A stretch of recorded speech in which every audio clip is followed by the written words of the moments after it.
di mo maintindihan kung ba't ikaw ang napapagpan ng halik ng kamalasan. Kinapang mong marahan ng hagdanan para lamang makidlatan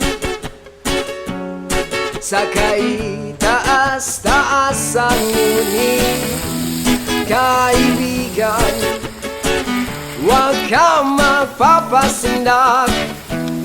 Kaibigan, easy lang saya. Dahil wala